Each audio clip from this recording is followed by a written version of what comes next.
I mix what I like, what I like, what I like, what I like, what I like.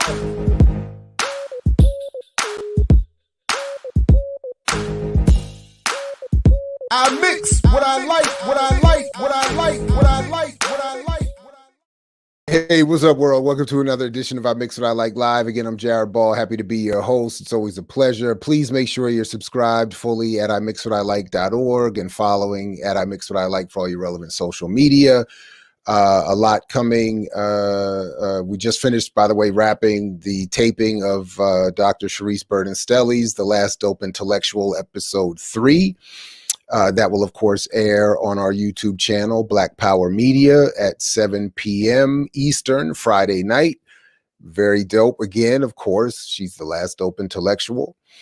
And later today, of course, there's a lot going on, some on the channel and off the channel. So the easiest way probably is just to make sure you, for at least for now, following through iMixWhatILike.org, where all the videos are, including what will be at 6 o'clock today Eastern Standard Time.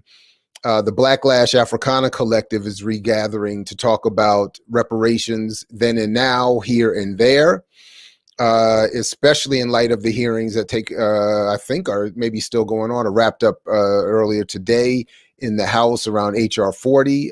Dr. Todd Stephen Burrows was monitoring that for us and will be giving us a specific report back that will accompany the panel's regular discussion and the town hall, which will involve those who are there in comment and question, critique, whatever. Our report is already up. So if you go to iMixWhatILike.org and see the Blacklash Crowdcast announcement, you can click that, register for free, and then get the download, the free report from everybody, sort of updating our discussion from earlier on reparations. And it's going to be very interesting. We work together, we're a collective, but not everybody necessarily agrees, which is part of the point. So it'll be, I think, a very, I think, a rousing and important conversation, again, especially after what happened today. And then back on the channel, which, again, those may have already noticed, is now the Black Power Media channel. Tonight at 8 o'clock Eastern Standard Time will be the official launch of Black Power Media, with those of us who have collaborated to put this together, some of our colleagues who are joining the channel and have joined the channel, Dr. Sharice Burden-Stelly, Rosa Clemente, Baba and Jackie Lukman of Lukman Nation, and maybe others will be coming through to say what's up, introduce and discuss the collective, and then talk a little bit about what to do, or rather what the collective may mean relative to organizing and movement building that we're all in various ways associated with. So please stick around all day and the rest of the evening for all of that. Of course, happy birthday and shout out of today to Dr. Huey P. Newton, who we'll be paying tribute to later on this evening as well. And an early birthday shout out because she was mentioned. Well, I'll let me just leave that for later. But early shout out to. Well, yeah, let me just leave that. And we'll come back to that. We'll come back to that. What else? And I guess that's it. So without further ado, back with us to talk about his brand new essay, which is just fire, as usual. As somebody I've always want to continue to support and work with and encourage others to do the same. And that is the Director of Public Policy for Leaders of a Beautiful Struggle in Baltimore, Maryland, Dayvon Love, who's going to come talk with us about his new essay, Cracker Democracy, the Emergence of the Progressive Mainstream. So Davon, welcome back to the show. It's always good to see you. Good afternoon. Hey, it's always good to be with you, man. So, yeah, let's get right into this. because you said you didn't want to be provocative, but I think the title itself is provocative. Of course, you outline where you're coming from with it, but if I may, one of the things you open up with in this essay, you start off by saying Black people's freedom must be won on our own terms. This is not to dismiss the complex and difficult environment that we find ourselves in, where we are enmeshed in the muck of European American colonialism. But the mainstream political activity that is being branded as radical activity is marginalizing notions of Black self-determination that is necessary for anything resembling Black liberation. I use the term cracker democracy in the title of this essay, not in an attempt to be provocative, but to directly confront the true essence of the system of white supremacy. Obviously, please elaborate. So, Mister, I'm not trying to be provocative. So here's the thing, right? One of the important aspects of the piece, the quote that you just read, because again, understanding the complexity of where we are, right? People have jobs, people have to pay their bills and make a living. And so when we talk about really confronting the system of racism and white supremacy, in terms of it as an arrangement, like how society is structured, in terms of what it means to actually confront it, is something that I think we got to be really precise about. And a part of why we titled it that is because to really demonstrate the ways in which, like, LBS as a Black grassroots organization that is independent, it's reliant on folks like you and others to support the work that we do and our credibility within the community. We have an ability to say things directly challenging the system of white supremacy that unfortunately other folks who might call themselves radical and in line with Black liberation cannot, right? Like lots of folks for whom, if they publish an essay called Cracker Democracy, they might get a call from a program officer, or someone on the board of their nonprofit organization, to say, some of our folks aren't comfortable with that. But to really be, about Black liberation and engage in the actual politics of Black liberation, there has to be a recognition of the importance of having the level of autonomy where we don't have to check with a funder, we don't have to check with a network of folks in the nonprofit sector in order to speak directly to what I argue in the piece is another iteration of cracker democracy. So that was really the thought process behind the title and the nature of the piece. Well, let's talk about the specific phrase before we get to some of the details and the specifics that you're dealing with in Baltimore and in Maryland, which I think are anyone listening to this or seeing this outside of this area, an immediate experience will find immediately relatable wherever they are. Wherever they are, there is a such and such and such and such that we'll come to in a few minutes that exists, right? But you have a specific origin for the phrase cracker democracy that you lay out. And obviously we here love the source. So please, if you would just quickly outline where this comes from. So the term cracker democracy comes from a quote from Hubert Henry Harrison's When Africa Awaits, which is actually one of my favorite texts, because that's a text where I think Harrison is directly engaging, liberals, folks on the left, on these questions of self-determination. And so the idea of cracker democracy, the reason that we use that quote coming from Harrison is because one of the things that he's really known for exposing is going after the criticism, particularly from the socialist movement of, particularly, Garvey and other kind of Black first, more race first movements. He described them as actually being race first, these socialist movements being race first, in terms of, white folks first. And so cracker democracy, he's describing this idea that, democracy is understood as a frame, as a politics where, Black folks inherently have to be in a subordinate position. And he describes it as a Southern mentality. I extrapolate this to be something that even goes beyond what we typically call a Southern mentality, but really describe it as a way of understanding this new progressive mainstream, that many of which would be offended at that notion being, defined or used to describe them. But again, I think it's useful to use Harrison because I just think he's so precise in his critiques of the left on many of these questions that LBS finds ourselves in a position of having to address in our work here in Baltimore. Yeah, and I want to read this quote because I just for those who either may not be able to fully see the screen, or particularly for those who will hear this in audio form later.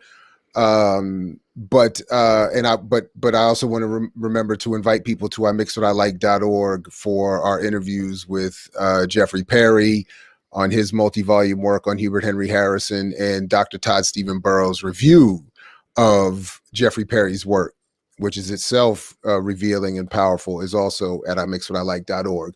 But the quote you have here is that those who told us that the world would be made safe for democracy have lied to us. All over the world, men and women are finding out that when an American president, British premier, or a French tiger speaks of the world, he does not include the black and brown and yellow millions who make up the vast majority of the Earth's population. And now the sheeted ghost of a black republic rises above the tomb where its bones lie buried and points its silent but accusing finger at American democracy. The people of Haiti are being shot, sabred, and bombed while resisting an illegal invasion of their homes. And if public decency is not dead in America, white and black men and women will insist that Congress investigate this American Ireland.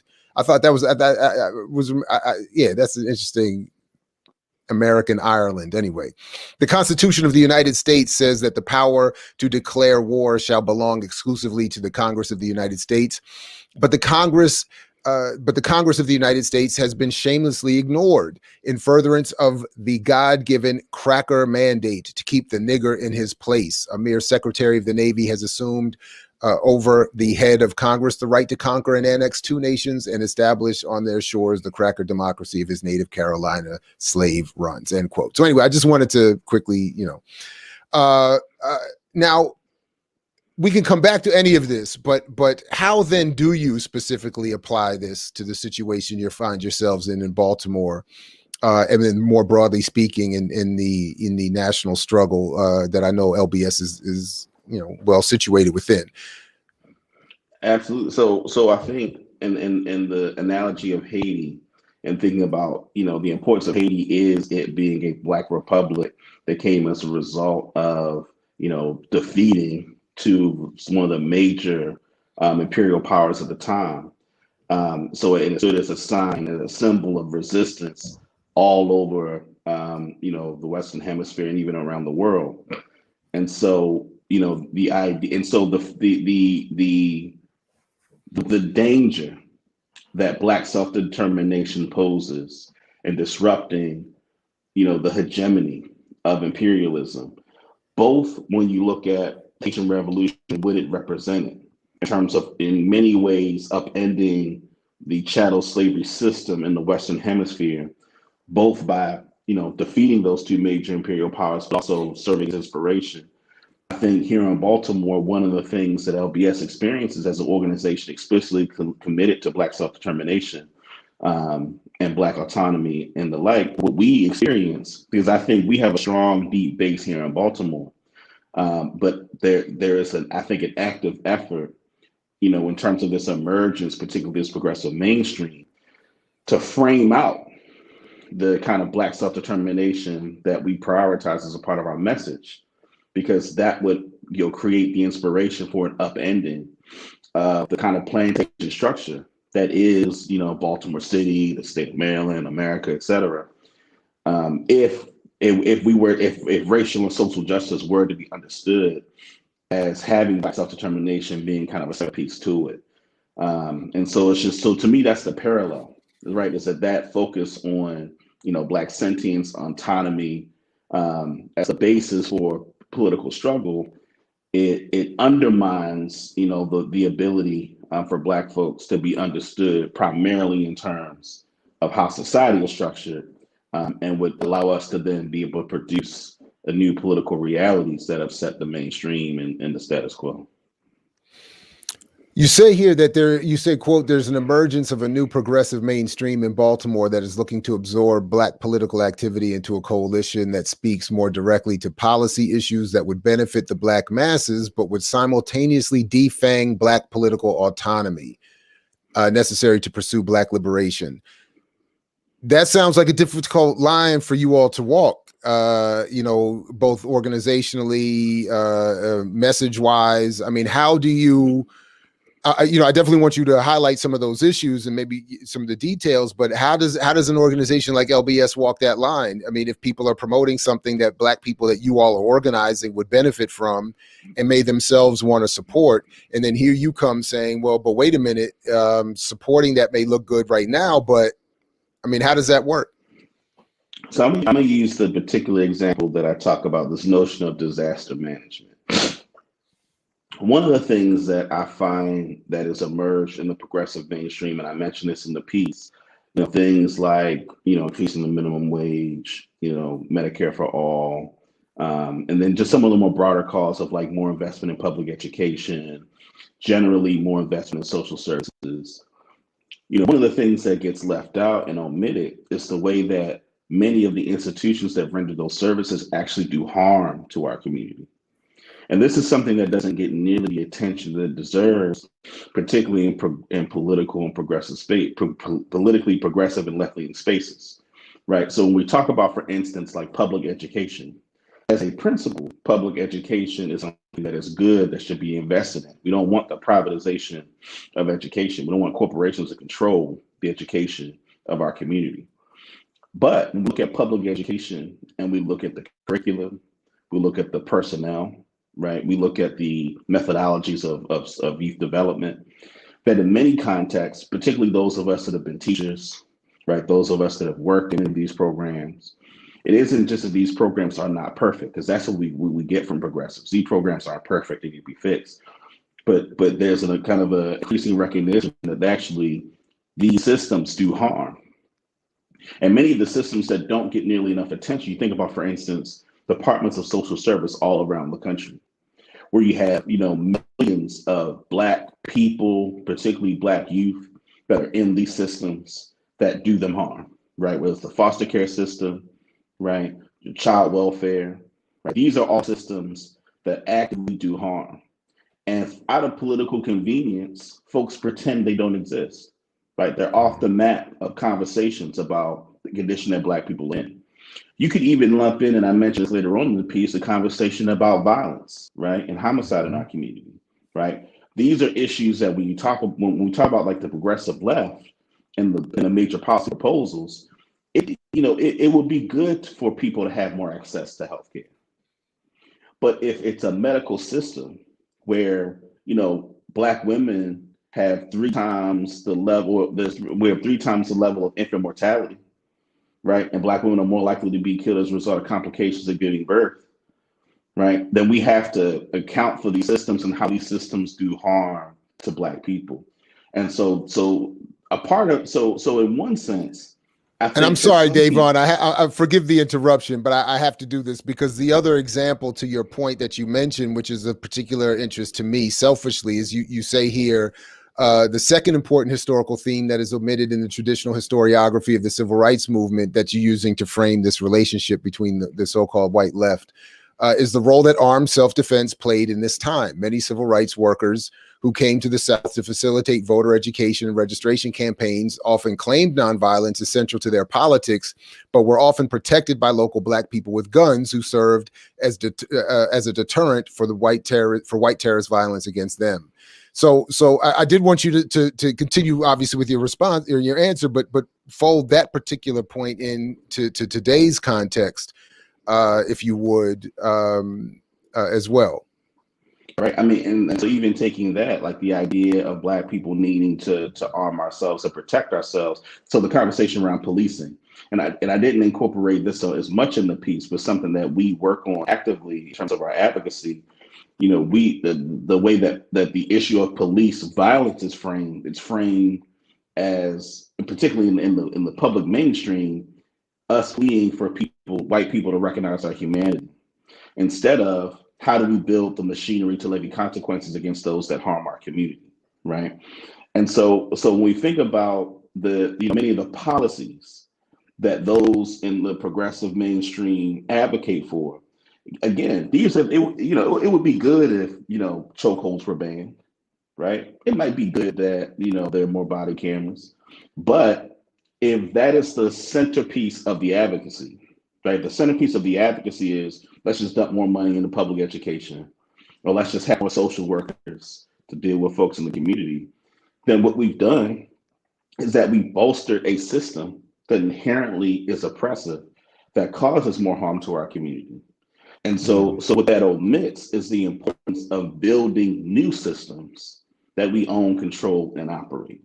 And so for us, while I think intellectually for many people it may be hard to walk that line that you described, for us it's relatively easy, because the reality of Black people in the community is such that these proposals don't resonate for people for whom their exposure to these systems is negative, right? And so if people's exposure to the healthcare system is negative, then in concept it'd be great, but it doesn't translate in terms of improving the material conditions, right? The idea of investing in more education, the idea is great, but if people's experience of those systems is that they produce harm, that they're negative, right, then it doesn't translate. It doesn't actually improve Black folks' material conditions. And so this is why for us, walking that line is easier, because it more reflects the reality that we're actually having to deal with. Okay, right on. So then you also say, whoa, excuse me. You also say that you mentioned disaster management, but I did have here, you said that the notion of disaster management is often omitted from public racial justice conversations, because many of the industries that profit from the suffering of Black people would be exposed to the way that they benefit financially from the existence of Black oppression. Could you talk a little bit more about what you are referencing in that statement there? Yeah. So I think that as we've talked about this before, the way in which there are industries that profiteer off the suffering of Black people. So many of the industries that I've laid out, whether it's social work, public health, aspects of the healthcare system, there are aspects of these industries that benefit financially, socially, politically from Black suffering.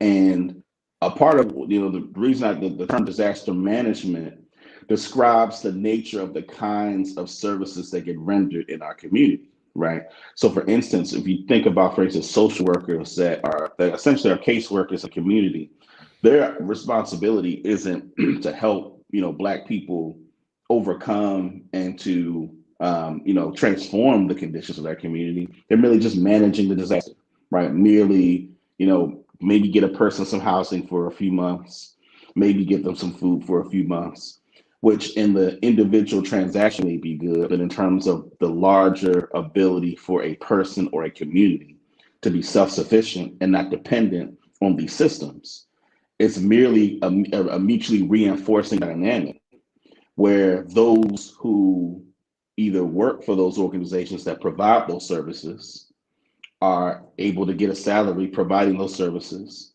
and the people who get those services are dependent on the services being rendered. So it creates a dynamic where you have a bunch of people whose jobs are predicated off of the fact that there are people that need these services. And again, these services are not designed to help transform the community, but merely be able to be the primary providers of vital needs that a person and that a community needs. And so there are a myriad of institutions. So when we think about, for instance, what Democrats or people more on the left are arguing for in terms of public policy, the general advocacy for more investment in social services or social programs, those programs wouldn't be necessary if the community was self-sufficient and able to develop its own needs. I'll give one really good example, and it isn't in the piece, but I think a really good example to make the point. When the pandemic first started, there was a bunch of efforts in Baltimore to get food out because people didn't have money, so they wanted to push some food out to people who needed it. And one of the things that me and few comrades sat and thought about is there are a bunch of organizations that are going to get a lot of money off of providing food relief.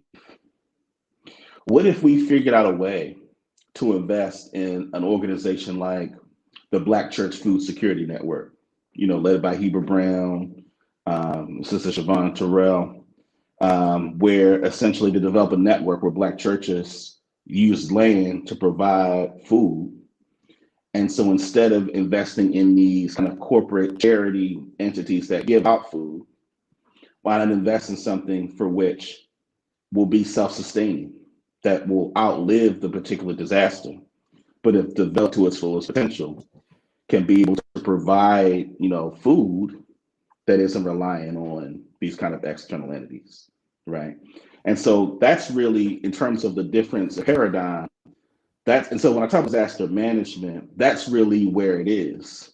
And again, if you work for a charitable organization that on their website has Black Lives Matter, has a statement about how they support the movement, right? They are going to get invested in, get resources to provide these services to the community. And again, that's really disaster management. That entity would not exist if our community just had the mechanisms and the institutions to provide for our own needs. And so I talk about the progressive mainstream, there is a financial benefit, both in terms of the livelihood of the people that work those jobs, that provide those services, and the people that serve in those leadership positions, for whom they might start out as a caseworker, then they might move up to middle management, then they might become a CEO, and then that becomes their ability to get other kinds of employment based off of the kind of disaster management style services they provided. And the community is still stuck in that predicament because they're dependent on those services, and those services weren't meant to transform their condition. So you also in your piece, you name some names. You have a section under the title Baltimore Impacted Progressive Mainstream Organizations. So are you saying that there's a similar relationship in terms of existing and benefiting socially, materially from existing problems without actually addressing or giving or supporting agency or power over those problems to the people most impacted by those problems? Are you saying that same issue is extant in these entities like Progressive Maryland, the SEIU, Red Emmas, and the Real News Network? I mean, is that the point? I mean, you do make the point specifically in terms of the last two that those spaces are known as independent, progressive, white spaces, but that they don't make room for Pan-African black nationalist politics. But is that anyway? But is that broader point sort of the same in terms of what you're saying is happening with these entities? So a part of what I'm saying two things. One is that the end result of the politics of the folks that are in that list is disaster management. So what I mean is that the kind of mainstream progressive line in terms of the policies that they advocate for, they lead to disaster management. They lead to investment in those kinds of entities that become the entities that folks are dependent on, right? They become those policies empty into those kinds of organizations getting funding and resources, right? Mm-hmm. And the part of the issue is that, again, it takes a lot to think through many of these systems that our communities are having to interact with.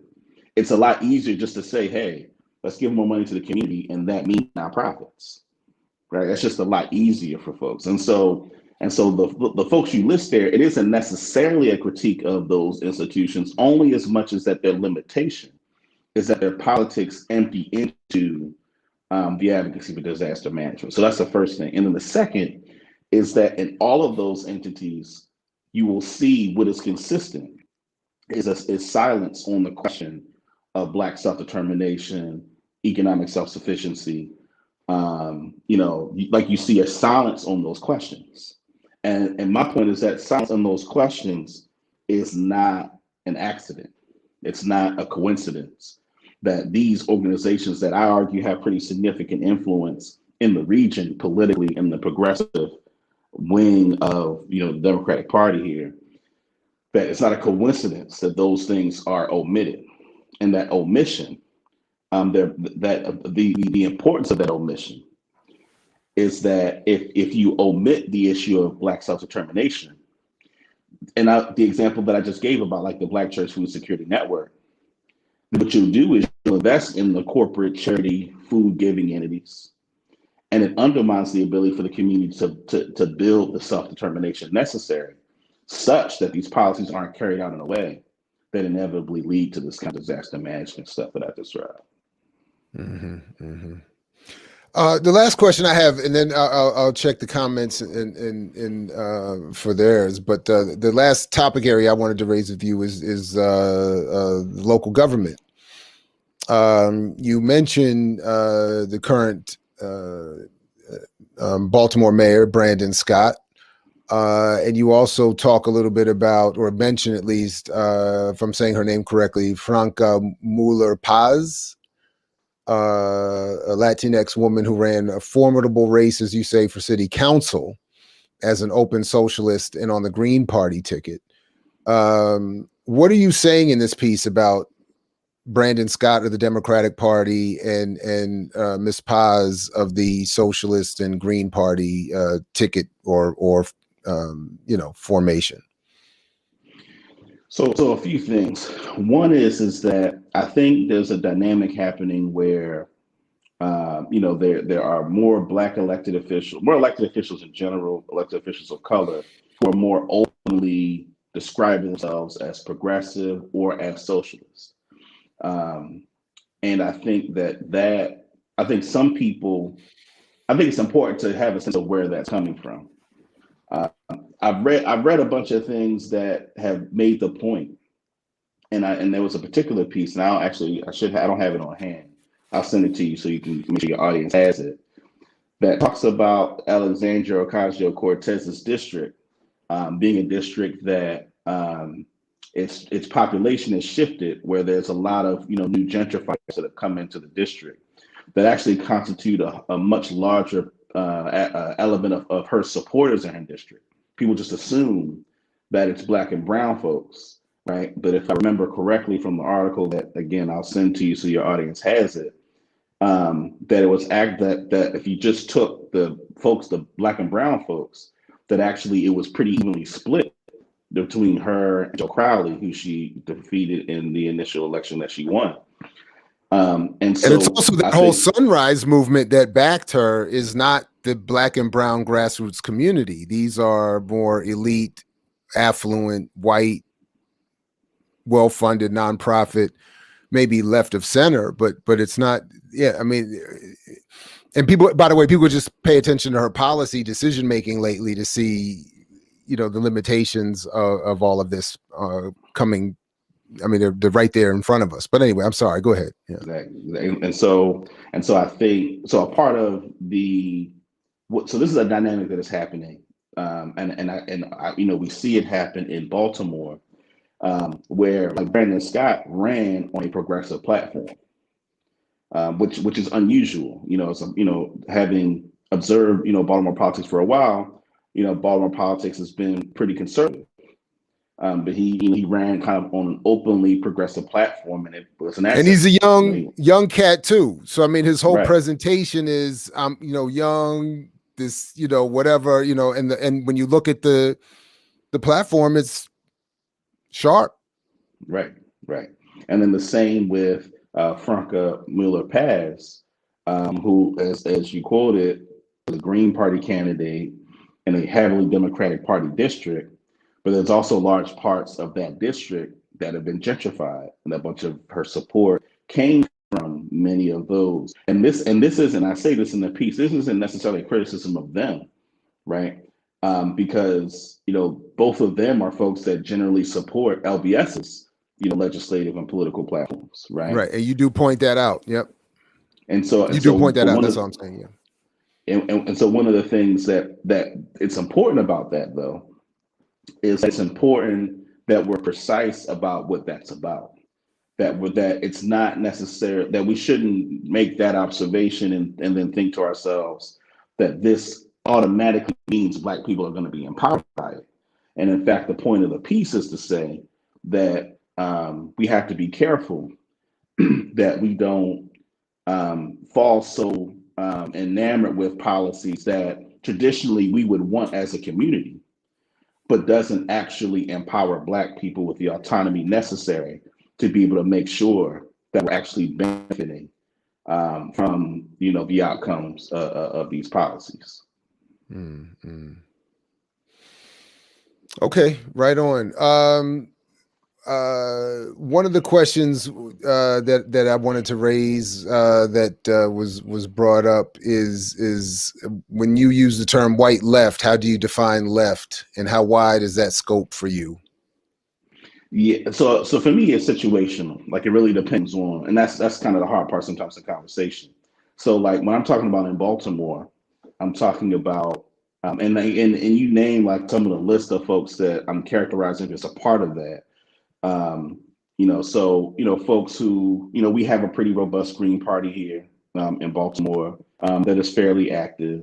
And have done some decent things here. But you mentioned, it's Progressive Maryland, it's, some of the unions, SEIU, United Workers, and again, many of these organizations are folks that we've worked with, ACLU. These are organizations that we work with on a variety of different issues. And they see themselves as the left.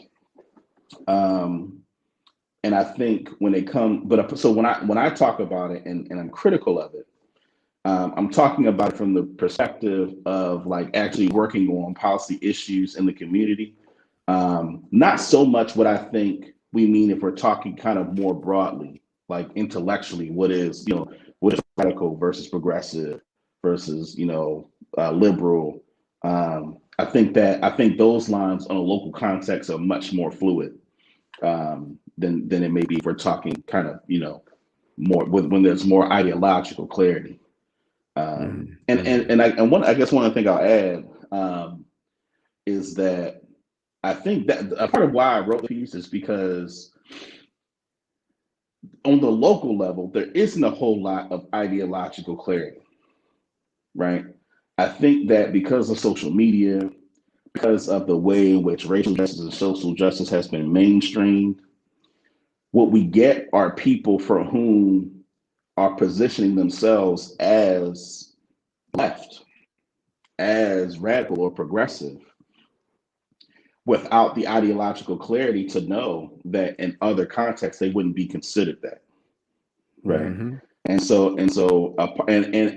a part of the function of that is that there are, when in Baltimore, when I think about those who are in power, in the corporate sector, we have like the Greater Baltimore Committee, which is it's like the organization of business leaders in the city and in the region that make policy, that do lobbying, all kinds of stuff.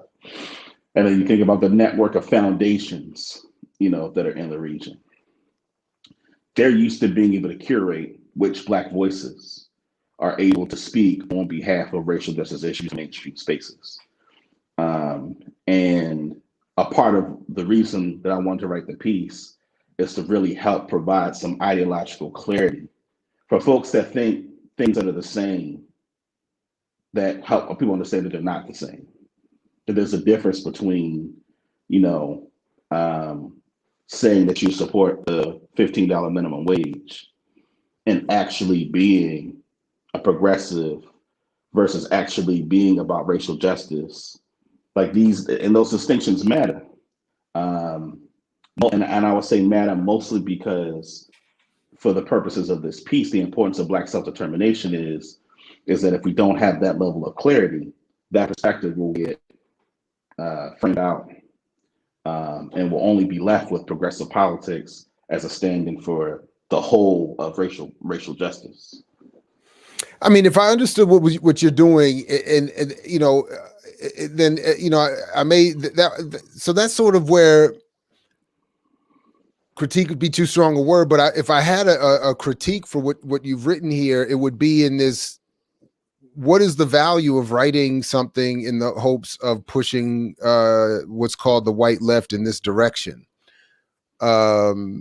It's, you know, like, I don't know. I always just sort of, I guess, bristle at that. Like, is this like a radical dear white people thing? And what is the value of that? Could these spaces really ever entertain genuine Pan-African nationalist Black sovereign talk? I mean, I think that's sort of the point, that they, you know, you can build and be allied on certain things, but at a certain point, it's just not, they're not going to be attuned. So anyway, right. No, that what do you makes think sense. about that? And so a part of writing it is really, in many respects, helping other Black folks understand these distinctions. Because I think a part of what happens is that, you know, people who come into, you know, movement politics or advocacy, you know, they see the trends, they see who looks like they have the biggest voice, and then they get into, you know, and I even name organizations in the piece that are on that line, right? They're doing work. So I mentioned like Surge, showing up for racial justice. We have a chapter here in Baltimore. You know, they're a group of white folks that want to, you know, work on, you know, racial justice issues. And the groups that they have as their accountability partners are folks who, again, you see the omission of Black self-determination as a part of the core message there. And the organizations they do support do good work, right? But the danger is, if you're one of those organizations that, you know, Surge will lift up, the danger is that they will then be understood to be kind of racial justice par excellence. They become the exemplars of what racial justice is, unless one has the lens to see that dynamic. As you know, as opposed to, oh, they just happen to be on the cutting edge of racial justice, giving people the ability to see how it is that certain organizations and voices are curated, and the patterns, the pattern as to, well, what is it about these organizations and these individuals that they're getting elevated in these progressive spaces, and help people see, well, here's an example of organizations that may do good work, but are amenable to this progressive mainstream, where they don't want to address the issues of Pan-African nationalism, versus organizations that are addressing issues of Black self-determination that don't get the same level of mainstream treatment.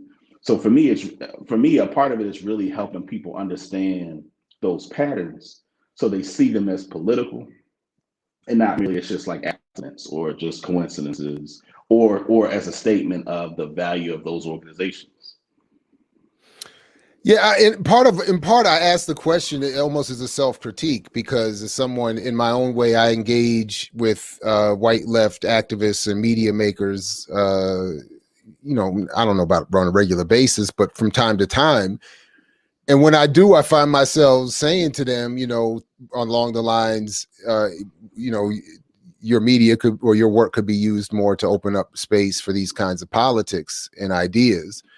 Particularly around political prisoners and the ideas that they work with. You know, I'm always, you know, like, I'm down with the Free Julian Assange movement and all of that, and Chelsea Manning and all of that, but I don't understand why those folks never talk about Sundiata Acoli or Mutulu Shakur.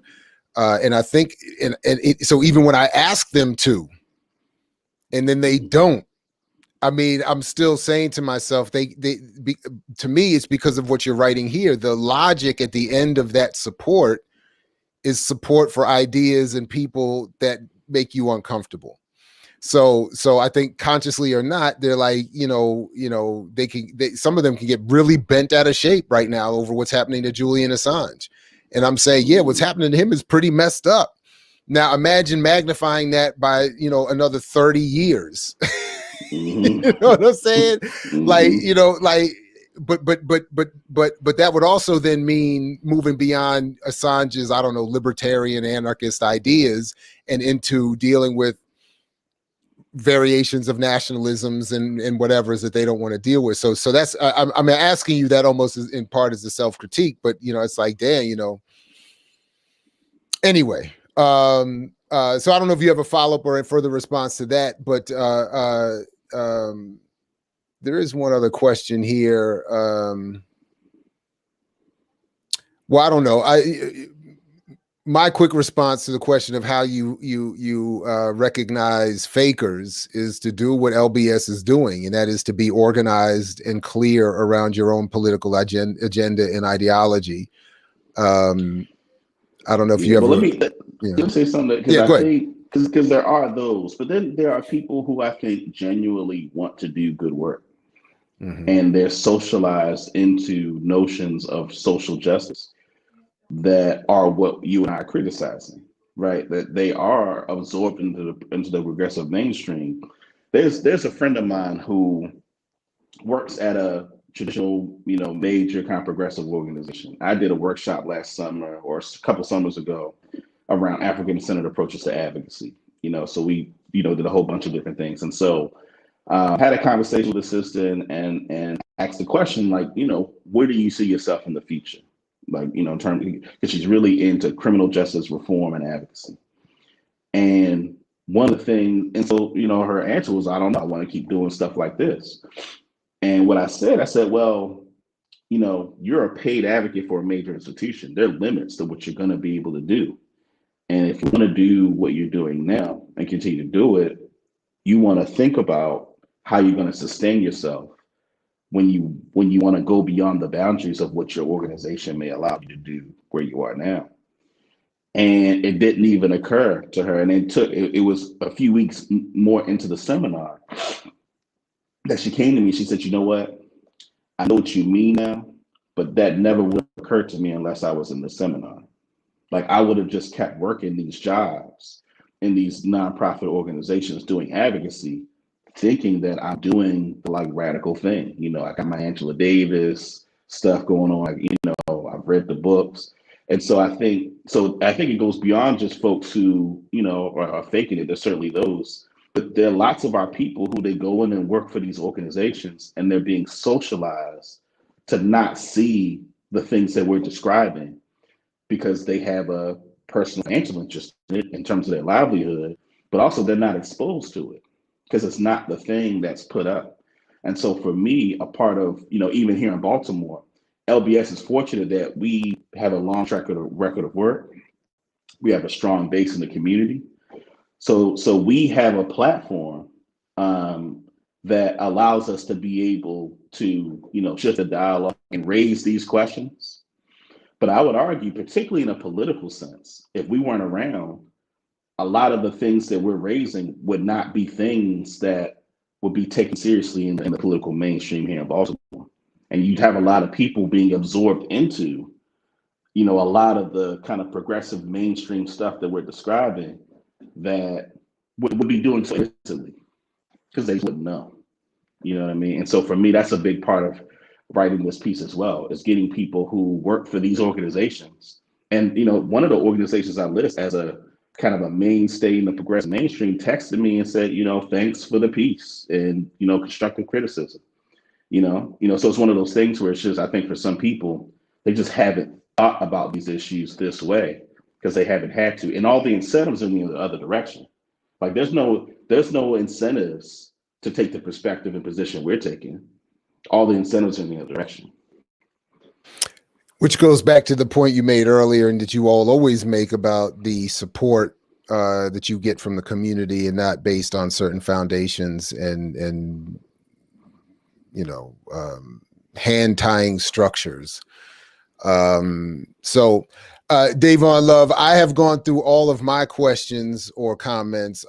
Please, if there's anything else I haven't led you to, take any time to bring that up, clarify anything.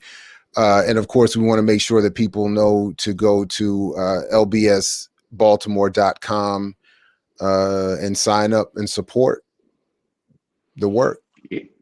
Yeah, no, I appreciate that. I would just say, just kind of reemphasize that point you just made, which is that we're really fortunate to have a really strong, sturdy base that's primarily comprised of Black people in Baltimore and in the region.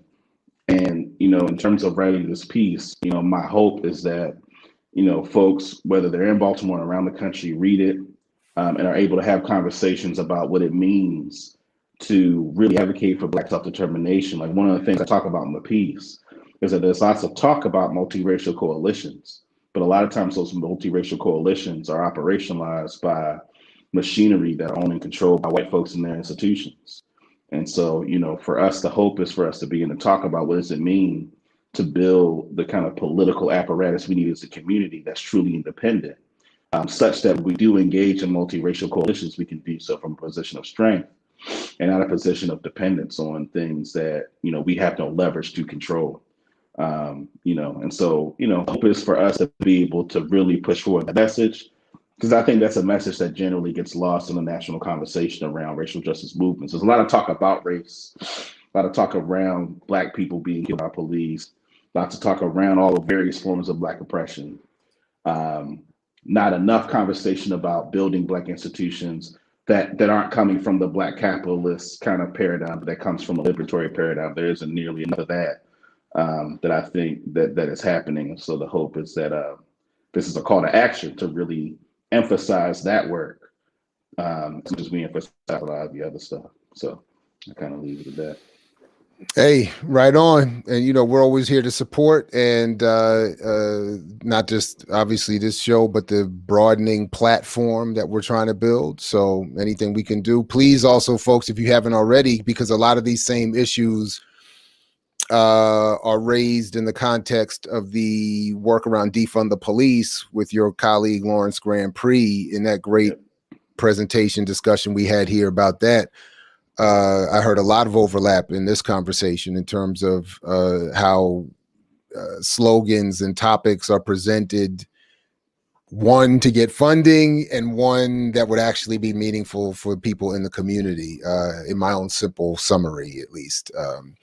So I appreciate, again, what you've done in this piece. It's a very well thought, well written piece, as others have pointed out in the comments, and it's linked below. And again, we'll look to see you again whenever, man, as soon as we can. Thank you very much. All right, man. Appreciate it. All right, anytime, man. All right, everybody. That was Dayvon Love of Leaders of a Beautiful Struggle, director of their public policy. Please check them out, lbsbaltimore.com. And of course, please come back both to this platform and to iMixWhatILike.org, where later today at 6 p.m. Eastern, we have the Blacklash Africana Collective revisiting the question of reparations here and now, then and now, here and there. Especially, we had one of our colleagues on what's the word, on assignment for us. Dr. Todd Stephen Burrows has watched the entire hearing carefully and will be on hand to offer his report on that in the context of our own collective report and updated statements on reparations, which you can get at iMixWhatILike.org. As you can for the sign up and to view that panel later today. And then back on this platform, Black Power Media YouTube channel, you will be able to see the official launch of the channel with many of our hosts and partners and comrades. So stick around. We have a lot coming up the rest of the day and this evening. So thanks again for checking us out. Thanks again to Dayvon Love, of course, for that work, and LBS in general. Please consider signing up there and supporting them. Some of the finest work going on in the country and in the world, in fact. So definitely want to support that. So anyway, as Fred Hampton used to say to you, we say peace if you're willing to fight for it. So peace, everybody. Catch you right back here next time for I Mix What I Like Live and so much more on this platform. So peace, everybody. See you next time. I mix what I like, what I like, what I like, what I like, what I like.